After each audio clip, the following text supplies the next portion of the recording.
ጤና ይስጥልን የከበረ ሰላምታችን በመላው ዓለም ሆናችሁ ቃል ስፖርት ዩቲዩብ ቻናላችንን ለምትከታተሉ ውድ አድማጮቻችን ሁሉ ይድረስ ብለናል። ከእናንተ ከሆነ ቃል ስፖርት ዩቲዩብ ቻናል ለዚህም ሰዓት መርጠን ያሰናዳላችሁን ስፖርታዊ ጥንቅሮች በቅደም ተከተል እንደ ሁልጊዜው እያጋርናችሁ ቆይታ የምናደርግ ይሆናል። እስከ ፕሮግራማችን ፍጻሜ ቆዩ። ላይክ፣ ሰብስክራይብ፣ ሼር ማድረግ ዛሬም እንዳይረሳ። በሀሳብ መስጫ ሳጥናችን ላይ ሀሳብ አስተያየታችሁን ስትልኩ የምትደግፏቸው ክለቦችንም ስም ልታጣቅሱልን ትችላላችሁ። አስቀድመን የአገር ቤት ጉዳይ ይዘናል። በባህር ማዶ የመረጃ ሰዓታችን ወቅታዊ ጥንቅሮችን እናስደምጣችኋለን። ጆዜ ሞሪኖ በአንድ ጉዳይ ምላሽ ሰጥተዋል። ስማቸው ማድሪድ ቤት እንደከረመ ይታወቃል። ጉዳዩን በስፋት እንመለከተዋለን። በባርሴሎና ስሙን በስፋት የሰማነው ተጫዋች መዳረሻው ከስፔን ውጭ ሊሆን ይችላል እየተባለ ነው።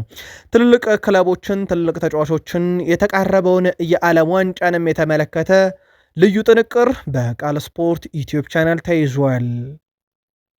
ወደ እንግሊዝ ፕሪሚየር ሊግ ለማደግ ከሚደረገው ጥረት ጋር አያይዘን መረጃ ይዘናል። ከዛ ውጪ የተወዳጁ የእንግሊዝ ፕሪሚየር ሊግ ሁለት ቀሪ ጨዋታ በሀያዎቹም ክለቦች በኩል አጠር ባለ መንገድ እንዳሰሳቸዋለን። አጫጭር ስፖርታዊ መረጃዎችን ለእናንተ አስደምጠን ስንጨርስ ጆሴፍ ፔፕ ጋርዲዮላ ዋንጫውን ለደጋፊው እያሉ ይገኛሉ። ተጨማሪ መረጃዎችን ይዘናል። ከዛ ውጪ የቡድኑ ወሳኝና ቁልፍ ተጫዋችም በአንድ ጉዳይ ላይ የሰጠውን ሀሳብ እናካተተዋለን። ከቼልሲ ጋር በተያያዘ የቡድኑ ወሳኝ የተባለ ሰው በወሳኝ ሰዓት ላይ ደርስ አልቻለም። ጄሚ ካራገር ቼልሲ ይገባዋል ብሏል። ምን እንዳለን እነግራችኋለን በቃል ስፖርት ዩቲዩብ ቻናላችን።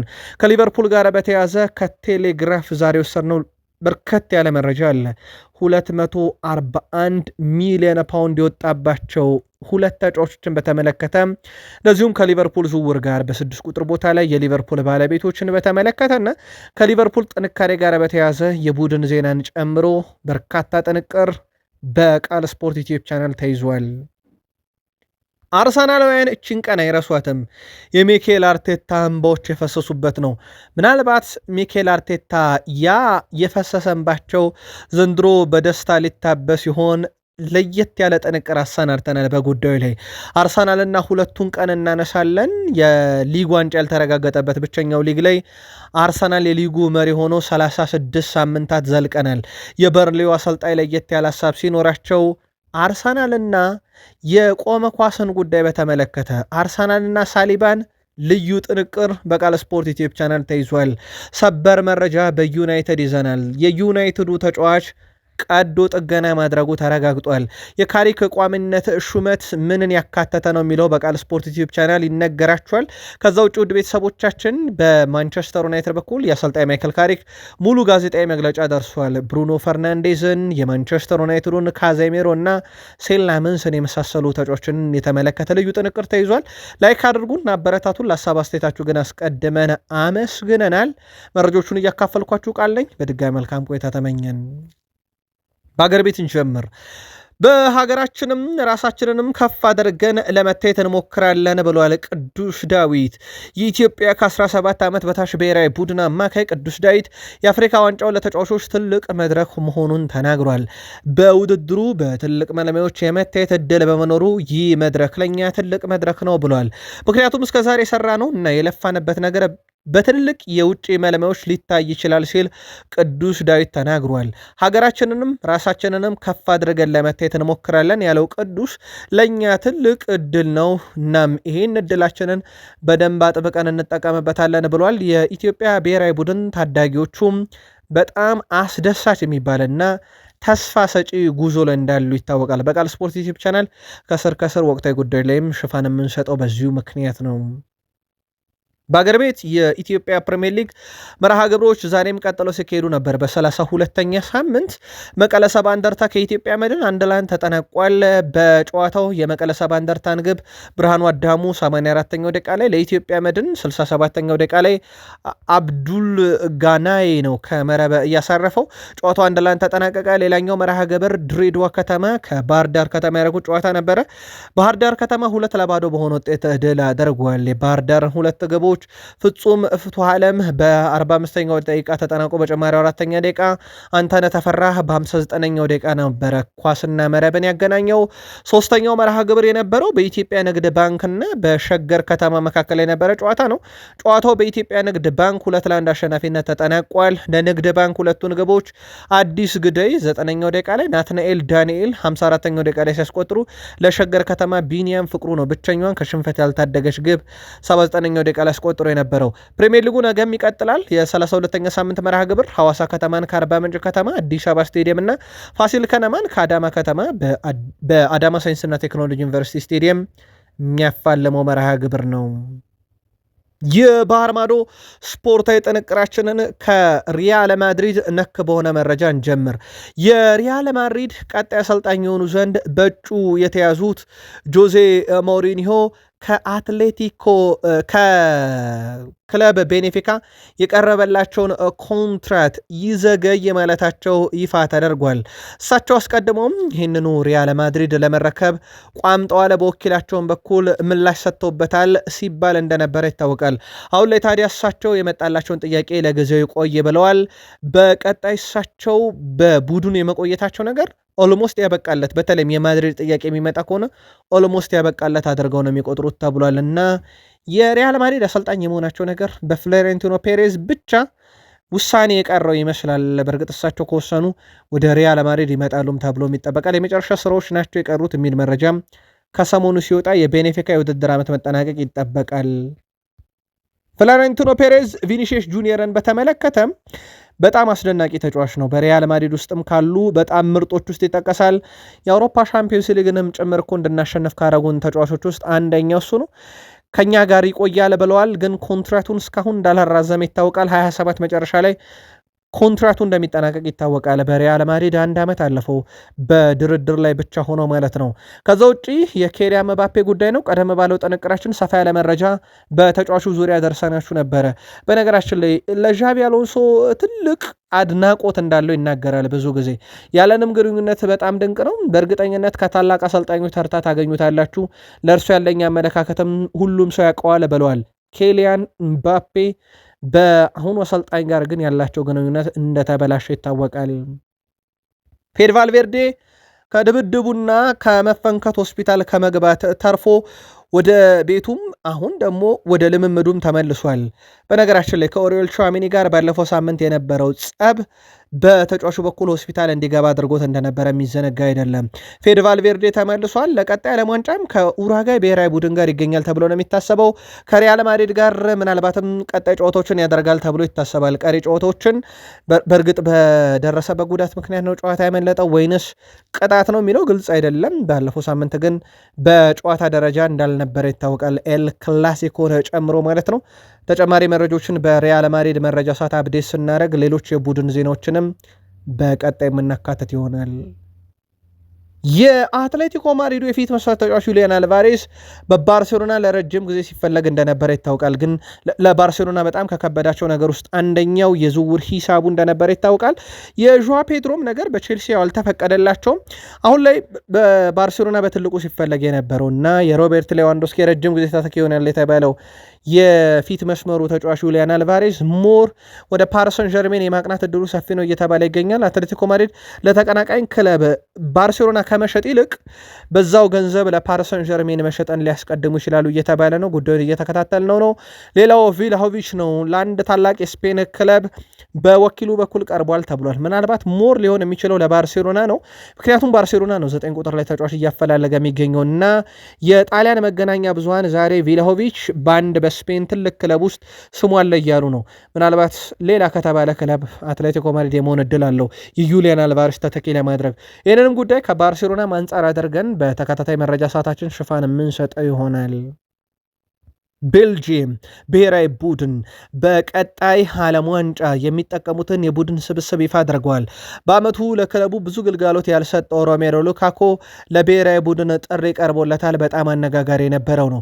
ቤልጂየም የዓለም ዋንጫን ከግብፅ፣ ኢራን እና ኒውዚላንድ ጋር መደልደሏ አይዘነጋም። የቡድን ስብስቡ ይፋ ሲደረግ ግን የሮሜሎ ሉካኮ መካተት ነበረ በርካቶችን ያስገረመው። በጣሊያን ሴሪኤ በናፖሊ ቤት ብዛም እንቅስቃሴ እያደረገና እድል እየተሰጠው ያለሆነ ተጫዋች እንደሆነ እንደሆነ ይታወቃል። በተለይ ራስመስ ሆይሉንድ ክለቡን ከተቀላቀለ በኋላ ማለት ነው። በዛው በጣሊያን ያለው ኬቨን ዳብሮይነ ተካቷል። ምናልባት በሀገር ደረጃ ለመጫወት ብቁ ነው ተብሎ ታስቧል። አመቱ ሙሉ ጉዳት ላይ ወይም ደግሞ አብዛኛውን ጊዜ ጉዳት ላይ ከነበሩ ተጫዋቾች ውስጥ አንዱ እንደነበረ የሚዘነጋ አይደለም።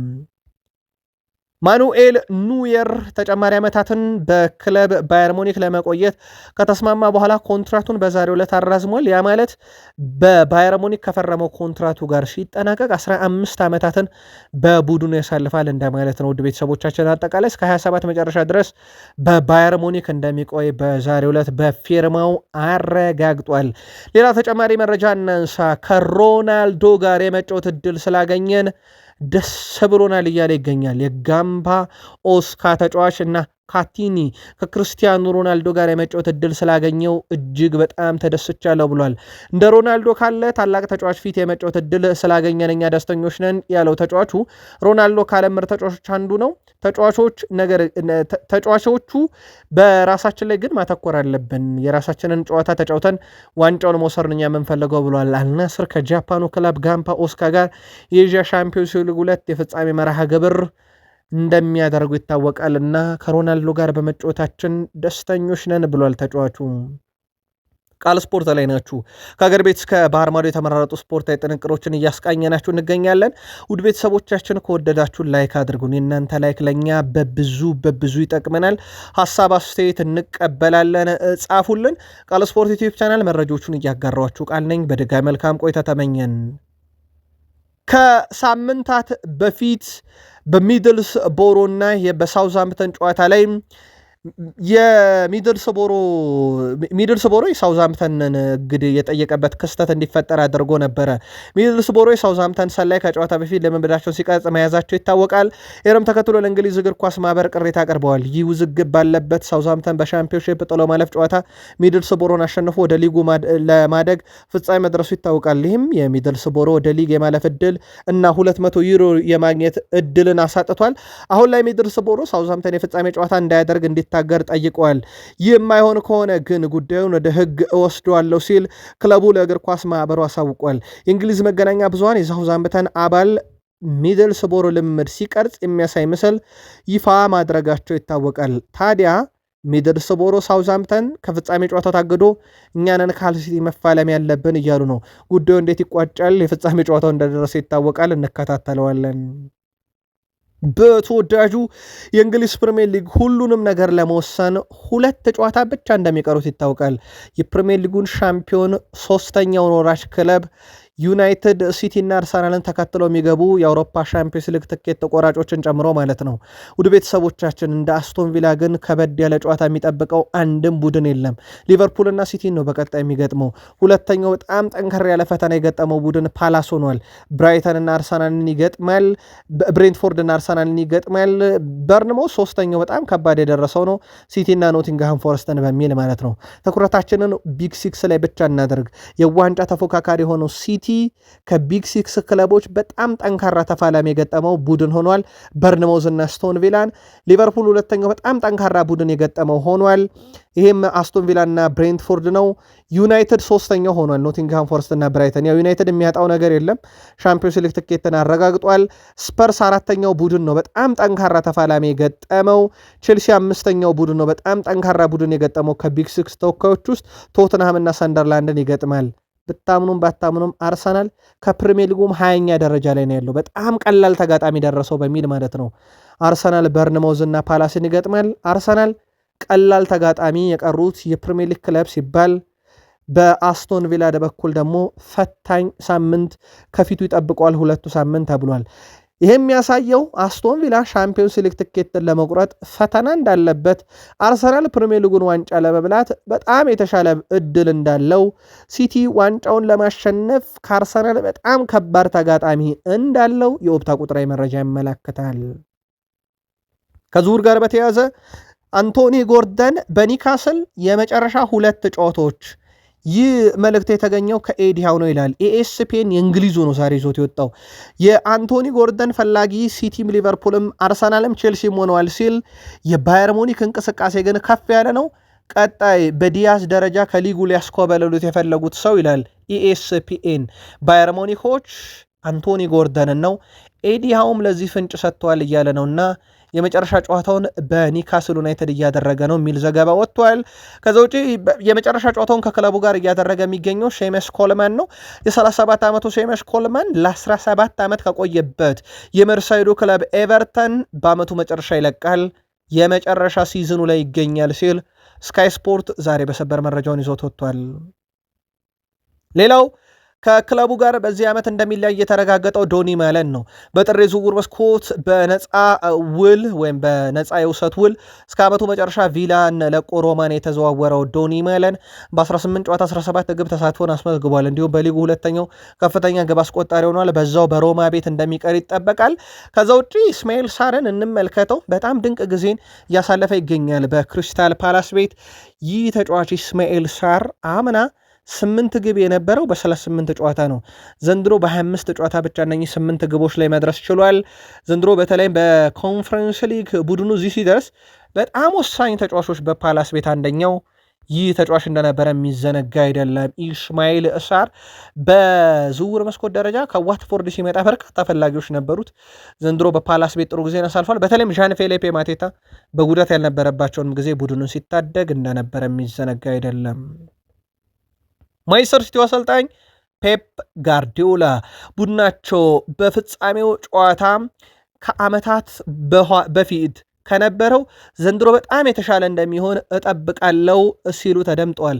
ከጨዋታው በፊት ጋዜጣዊ መግለጫ የሰጡት ፔፕ ጋርዲዮላ ዋንጫውን ለደጋፊዎች መስጠት እፈልጋለሁ ብለዋል። በተከታታይ ኤፍ ኤ ካፕ ፍጻሜ መድረሳችን ያስደስታል። በአሁኑ ካለፉት 2 የፍጻሜ ጨዋታ የተሻለ ውጤት ይሆናል ብለዋል። ምናልባት ለሳቸው እንደ መሸኛም እየተባለ እንደሆነ ይታወቃል። ሮድሪ አብሮን ወደ ዌምብሌ ይጓዛል፣ ዝግጁ የሚሆን ከሆነ እናጫውተዋለን ብለዋል። የበርንማውዝ ጨዋታ አሰላለፍ ላይ ተጽዕኖ አይኖረውም፣ ይሄ እኮ ፍጻሜ ነው ያሉት እሳቸው የፍጻሜ ጨዋታ ላይማ ዋናውን ቡድን እንጠቀማለው፣ ለማክሰኞ ጨዋታ ብዬ በርንማውዝ ከቋሚነት መቀነሰው ወሳኝ ተጫዋች አይኖርም እያሉ ይገኛሉ። የኤፍኤ ካፕ ዋንጫን ለደጋፊዎቻችን ማሸነፍና ያለንን ሁሉ መስጠት እንፈልጋለን የሚሉት ጋርዲዮላ የውድድር ዓመቱ ጥሩ ነበር ሲሉ ተናግረዋል። ምናልባት ካራባው ካፕን አንስተዋል። ኤፍኤ ካፕን ደግመው ምን ሲደግሙ ወይንስ በኤፍኤ ካፕ ብቻ ዓመቱ ጥሩ ይሆናል ብላችሁ ታስባላችሁ ሲቲዝኖች? እሳቸው ግን አሁንም በጣም ጥሩ ሲዝን እያሳለፍን ነው ብለዋል ጆሴፍ ፔፕ ጋርዲዮላ። በነገራችን ላይ የጋርዲዮላ ቡድን በታሪክ ለመጀመሪያ ጊዜ 4ኛ የፍጻሜ ጨዋታውን በኤፍኤ ካፕ የሚጫወት የፕሪሚየር ሊግ ክለብ እንደሆነ ይታወቃል። 4 ሲፋለም 2 ተከታታይ ዓመት ከዩናይትድ ነበር የተጫወተው። አንድ የተሸነፈ አንድ ያሸነፈ፣ ከዛ ከፓላስ ተጫወተ ተሸነፈ፣ በ2 ተከታታይ ዓመት ተሸንፏል። አሁን በ3ኛ ተከታታይ ዓመት ከቼልሲ ጋር ይቀናው ይሆን ወይንስ እንደ ዩናይትድ እንደ ፓላሱ በተከታታይ አሁንም ሽንፈት ነው የሚገጥመው? ቅዳሜ 11 ሰዓት ዌምብሌ ላይ ምላሹ የሚጠበቅ ይሆናል። ከዛ በተያያዘ እንግዲህ ለቤርናንዶ ሲልቫም የመጨረሻ ጨዋታው እንደሆነ ኦፊሻል ይታወቃል። ለሳቸው ኦፊሻል ባይደረግም የመጨረሻ የኤፍኤ ካፕ ፍጻሜያቸው ነው ተብሎ ይጠበቃል። የአርሰናሉን ጨዋታ በተመለከተም የበርናንዶ ሲልቫ ሀሳብ ቀደም ባለው ጥንቅራችን አንስተናል፣ ግን ለመስቶስ ያክል የሲቲ ኮከብ ቤርናንዶ ሲልቫ በዌስትሃም እና አርሰናል ጨዋታ ላይ የታየው የዳኝነት ውሳኔን ተችቶ ሲልቫ በጨዋታው ወቅት በዳቪድ ሪያ ላይ የተፈጸመው ድርጊት ፋውል መሆኑ ቢያይም ዋናው ችግር ግን የዳኞቹ የውሳኔ ወጥነት መጓደል ነው። እንዲህ አይነት ግብ ለአርሰናል ሲጸድቅ ነበር ብለዋል። የሲቲ አንደኛው ፈተና ቼልሲን ማሸነፍ እንደሆነ ይታወቃል። በኤፍኤ ካፕ በድል ለማጠናቀቅ ግን ቼልሲን በዚህ ዓመት ከገጠመው ነገር አንጻር ዓመቱን ውብ ለማድረግ የዚህ ዋንጫ አስፈላጊነት ለቼልሲን በትልቁ ይነገራል። በእርግጥ ኤፍኤ ካፕን በራሱ ትልቁ ዋንጫ ነው እንግሊዝ ውስጥ። ኮል ፓልመር በጨዋታው ልዩነት ፈጣሪ ይሆናል ተብሎ ቢጠበቅም ባለፉት 10 ጨዋታ ግብ አካባቢ ዝር አላለም። ውድ ቤተሰቦቻችን ባለፉት 10 ጨዋታ ምንም አይነት የግብ አስተዋጽኦ የሌለው ፓልመር 763 ደቂቃን ግን ተጫውቷል። ውድ ቤተሰቦቻችን በኤፍኤ ካፕ መርሃ ግብር ፍጻሜ ሲደርሱ የዚህ ተጫዋች ግብ ያለማስቆጠር ሂደት ይቀጥላል ወይንስ ይሰበራል የሚለው ይጠበቃል። ባለፉት 10 ጨዋታ 763 ደቂቃን ተጫውቶ ምንም ግብ ያላስቆጠረው ተጫዋቹ ግብ የማስቆጠር ንጻሬው ግን 3.42 ነው። ያ ማለት 3 ያለቀለት ኳስ አባክኗል። 25 ሞክሯል፣ ምንም አሲስት የለውም። 11 የግብ ዕድል የፈጠረ ተጫዋች ነበር ኮል ፓልመር። ጄሚ ካራገር እርግጠኛውን የምነግራችሁ ነገር ይላል አንድ ቀን ሊቨርፑልን ዣቢ አሎንሶ ያሰለጥናል። ግን አሁን ላይ ዝም ብዬ ሳይሆንና ሳስበው ቼልሲ ሊረከብ ከጫፍ የደረሰ ይመስለኛል። ቼልሲም የአውሮፓ ግዙፍና ትልቅ ክለብ ነው። ዣቢ አሎንሶ ትልቅ ክለብ ለማሰልጠን ይሆናልና ቼልሲን ቢረከብ የዣቢ አሎንሶ ፕሮፋይል ይፈቅዳል። ግን አንድ ቀን የቀድሞ ክለባችንን ይላል የጄሚ ካራገርም ክለብ ነው የዣቢ አሎንሶም ክለብ ነው ቼልሲ። የቀድሞ ክለባችንን አንድ ቀን ዣቢ አሎንሶ ያሰለጥን ይሆናል እያለ ነው። በእርግጠኛነት ዣቢ አሎንሶ ይጠለዋል ተብሎ አይታሰብም እድሉ ቢመጣለት። ግን ሊቨርፑል ከአርኔ ስሎት ጋር ለመቆየት በውስጡን ወስነው እንደጨረሱ እሳቸው ሚዲያ ላይ ወጥተው እመኑኝ ቀጣይ ዓመት እዚሁ ነኝ አንዳንድ ተጨባጭ ማስረጃዎች ስላሉ ነው ማለታቸው ይታወቃል። ዶሚኒክ ኪንግ የዘ ቴሌግራፍ ጸሐፊ ነው። ቀጣይ ውድድር ዓመት የስሎት አንዱ ዋነኛ ተግባር በአለፈው ክረምት ላይ ያመጧቸውን ውድ ዝውውሮች ወደ ፍሬ መቀየር ነው ይላል የቴሌግራፍ ጸሐፊው ዶሚኒክ ኪንግ። እንደ ፍሎሪያን ቬርዝ እና ኢሳክ ያሉ ተጫዋቾች በዘንድሮ የውድድር ዓመት የመጀመሪያ ሲዝናቸውን በብዙ ውጣ ውረድ አሳልፈዋል። ቀጣይ የነኝን ተጫዋቾች ተጽዕኖ ከፍ እንዲል ማድረግ የስሎት ዋነኛ ተቀዳሚ ስራ ነው ሲል በተጨማሪነት ሊቨርፑል በቀጣይ በ6 ቁጥር ሚና ላይ ተጫዋች እንደ ግዴታ ገበያ ላይ ወጥቶ ማስፈረም አለበት እያለ ይገኛል። የሊቨርፑል አንዱ ችግር 6 ቁጥር ቦታም ነው ሲል የግል ምልከታውን አጋርቷል። ከዛ ውጪ የዘ ቴሌግራፍ አምደኛው ዶሚኒክ ኪንግ የሊቨርፑል ባለቤቶች በቡድን ውስጥ ፈጣን የሆኑ እርምጃዎችን በተለይም በአሰልጣኝ መቀየር ላይ መወሰን አይፈልጉም። ይህም ቀደም ሲል በደጋፊዎች ከፍተኛ ጫና ውስጥ በነበረው አሌክስ ኮራ ላይ አሳይተውት ነበረ። ባለቤቶቹ በመጀመሪያ በቡድን ውስጥ ያሉ ተቃውሞ የሚቀርብባቸውን ሰዎች ወዲያው በማሰናበት በተለይም ደግሞ ቡድኑ እንዳይረጋጋ ያረጋል የሚል ስጋት አላቸውና ስሎት ላይ በዛ ምክንያት ነው ፈጣን እርምጃ መውሰድ ያልፈለጉት ሲል የግል ምልከታውን ያጋራል። ከዛ በዘለለ ከሊቨርፑል ጋር በተያያዘ ደግሞ ቤርናንዶ ሲልቫ ምልከታውን ያጋራል። የሲቲው ተጫዋች በአጮት ዘይቤ ደረጃ እንደ ሊቨርፑል ለእኛ ፈተና ተቀናቃኝም የለም። ማንቸስተር ሲቲ እስካሁን ባለፍኩበት ቆይታ ሁሉ ዋና ተቀናቃኛችን ሊቨርፑል እንደነበረ እና ሊቨርፑል ደግሞ ከሌሎች ቡድኖች ሁሉ በከፍተኛ ልዩነት እንደሚበልጥ ነው ማቀው ያለው ቤርናንዶ ሲልቫ እኔ በቆየሁበት የሊቨርፑል የፕሪሚየር ሊግ ቆይታዬ በሲቲ ቤት ማለቱ ነው እንደ ሊቨርፑልስ የፈተነን የለም ሲል ተደምጧል። ቨርጅል ቫንዳይክ ሳላህን በተመለከተ ምልከታውን ያጋራል። ሳላ የነበረው ጥራት እሱን መተካት እንደምትችል እርግጠኛ አትሆንም። ነገር ግን አንድ ሰው እሱ የደረሰበት ቦታ ላይ መድረስና የራሱ የሆነ ብቃትና ጥራት ማሳየት አለበት ብዬ አምናለሁ። ሳላህን በሰው መተካት ግን ከባድ ነው ሲል ተደምጧል። በእርግጥ እቺ ሀሳብ የቃል ስፖርት ዩቲዩብ ቻናል የሊቨርፑል ደጋፊዎች በተደጋጋሚ ሲያጋሩ ነበር።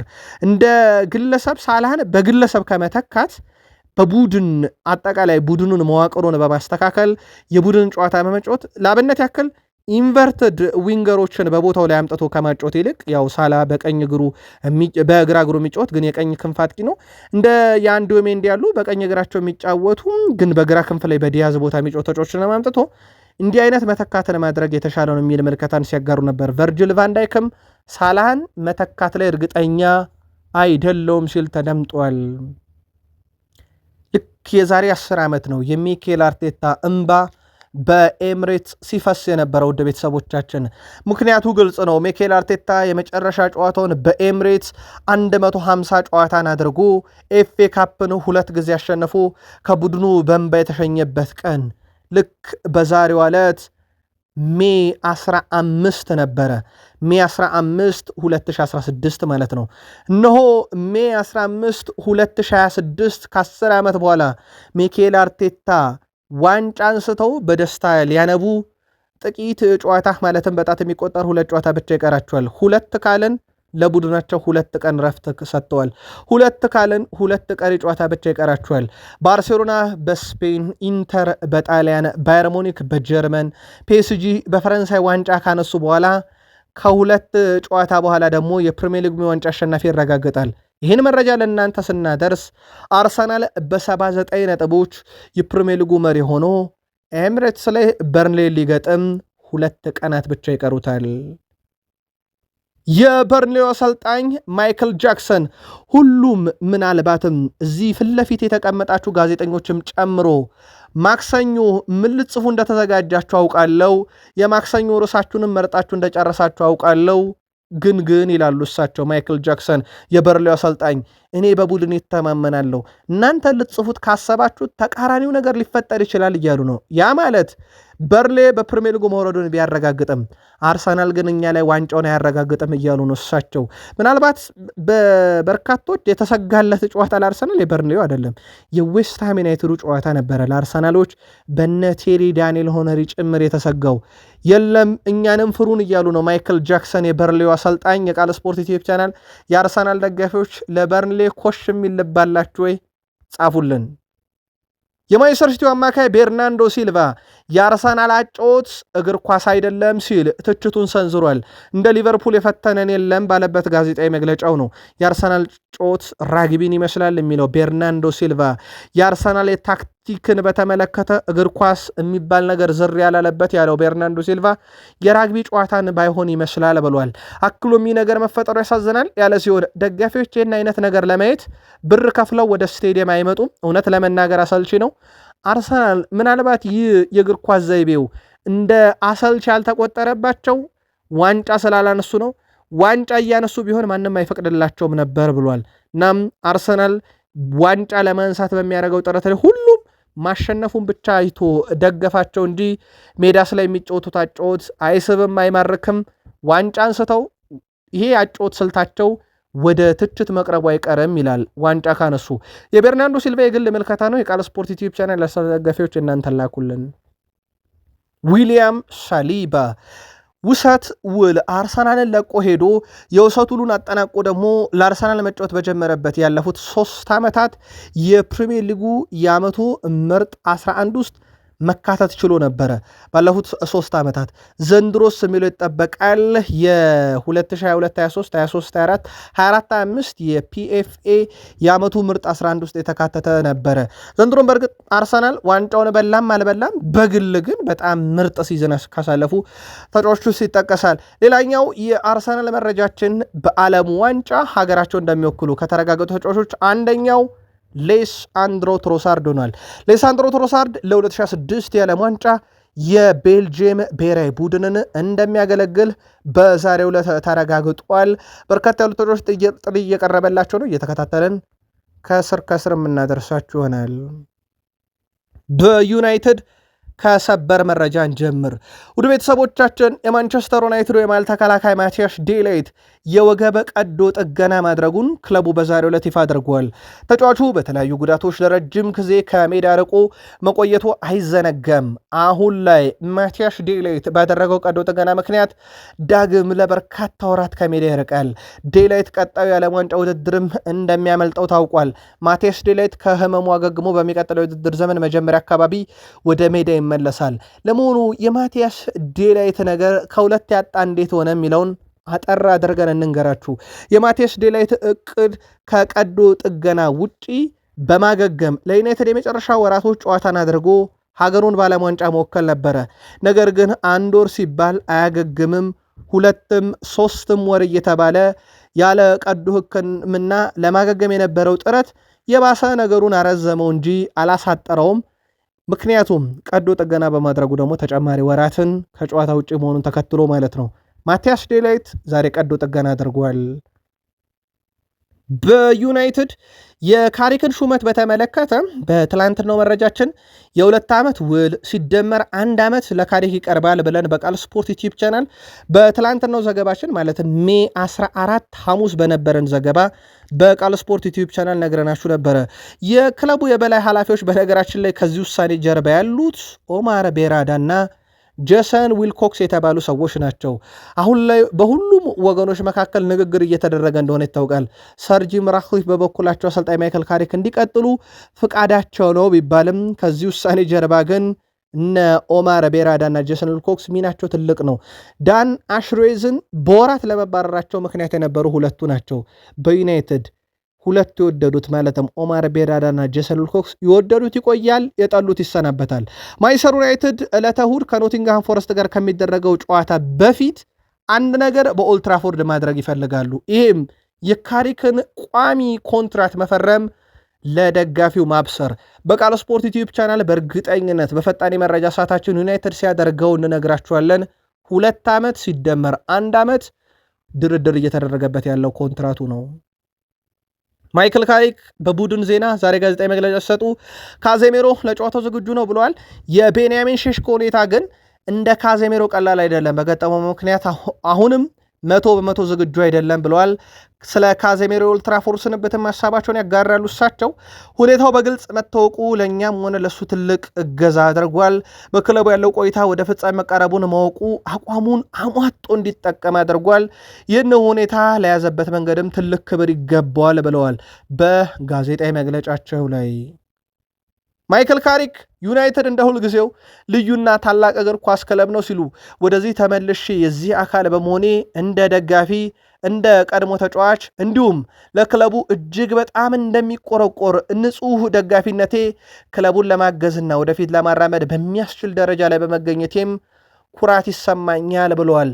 ትልቅ እርምጃ መራመድ መቻላችንና ወደ ሻምፒዮንስ ሊግ መመለሳችንም መልካም ነው ብለዋል የዩናይትድ ጊዜያዊ አሰልጣኝ ካሪክ ስለ ወደፊት ቆይታቸውም ሲናገሩ በጣም በጥቂት ቀን ምላሹ ይታወቃል ሲሉ ተደምጠዋል።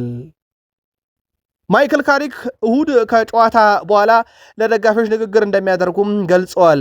ሁኔታው ምንም ይሁን ምን ለደጋፊዎች ንግግር መዳረጉ አይቀርም ብለዋል።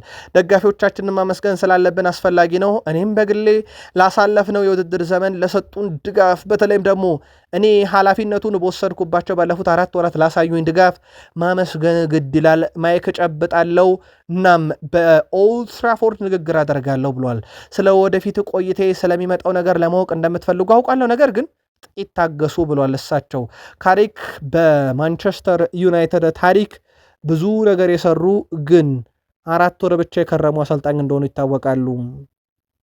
ማንቸስተር ዩናይትድ የ2025/26 የውድድር ዓመት የዓመቱ ምርጥ ተጫዋችን ይፋ አድርገዋል። በዚህ መሰረት ፖርቱጋል አማካይ ብሩኖ ሚጌል ፈርናንዴዝ የማንቸስተር ዩናይትድ የዓመቱ ምርጥ ተጫዋች ተብሏል። የቃል ስፖርት ዩቲዩብ ቻናል ቤተሰቦቻችን ብሩኖ ፈርናንዴዝ ለ5ኛ ጊዜ ነው የማንቸስተር ዩናይትድ የዓመቱ ምርጥ ተጫዋች ተብሎ የተመረጠው። ከዚህ በፊት ካልን ለ5 ጊዜ እሱ ሲያሸንፍ ዩናይትድ የዓመቱ ምርጥ ተጫዋች ሽልማትን ያሸነፈው ክርስቲያኖ ሮናልዶ እና ዳቪድ ሪያ ሁለቱም 4 ጊዜ ነበረ። ልክ ብሩኖ ፈርናንዴስ ሲል ግን ቁጥሩ ወደ 5 ከፍ ይላል። ይሄም በዩናይትድ ታሪክ በርካታ ጊዜ የዓመቱ ምርጥ ተጫዋችን ያሸነፈ ተጫዋች ብሩኖ ሚጌል ፈርናንዴዝ ሆኗል።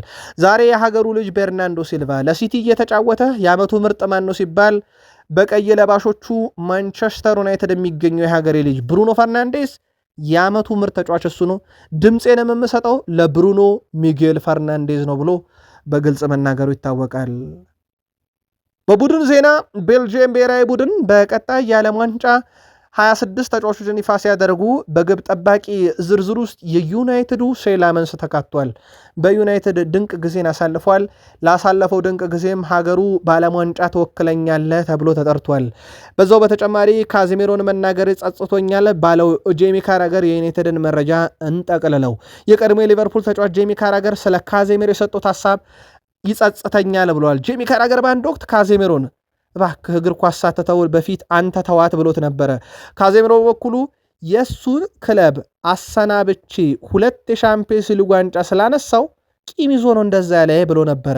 አሁን ላይ ጄሚ ካራገር ካዜሜሮ እግር ኳስ ጥሎ ሳይሄድ አንተ ተው በማለቴ እኔ ተጸጽቻለሁ እያለ ነው። ጄሚ ካራገር አቅምህን ጨርሳል ማለት ለካዜሜሮ እንደማይሰራ በዩናይትድ በጥቂት ወራት ያሳየው ነገር አይቼበታለሁ፣ ባልኩት ነገር ተጸጽቻለሁ ብሏል። የዩናይትድ ደጋፊዎች ጸጸት ግን የሚሆነው ካዜሜሮን በትክክለኛ ተጫዋች በክረምት ካልተኩት ነው። አበቃን።